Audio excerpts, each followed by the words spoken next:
8 темина загинати припадници на безбедносните сили на Македонија во масакрот кај Тетовско вејце денеска повторно добија нова спомен плоча. Беше поставена на местото каде зверски беа убиени во заседа на денешен ден пред точно 2 децении за време на конфликтот. Во знак на сеќавање, одборот на бранители им оддаде почит и положи свежо цвеќе.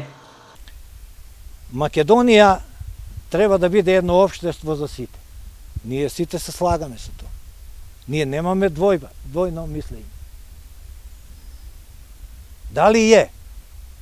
Мислам дека ќе се сложите дека се уште не сме ја постигнале целта.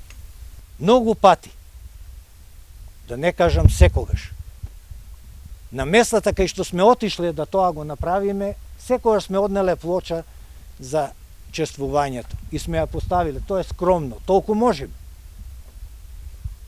Меѓутоа, секогаш биле уништуени. И тоа не е добра порака. 8 темина загинати бранители, 4 од Битола, 2 од Скопје и по 1 од Куманово и Македонска Каменица, заедно со уште 6 мина кои преживеаја, беа нападнати од заседа движејќи се меѓу тетовските села Селце и Вејце. Нивните тела беа масакрирани и запалени на планинскиот пат. 6 темина преживеани биле во последното возило од колоната. Повредени, успеале да се извлечат и да јават за масакрот. Одборот на бранители, одбележувајќи го овој црн ден во поновата македонска историја, повторно ги потсетија надлежните дека хероите и нивните семејства се речиси заборавени.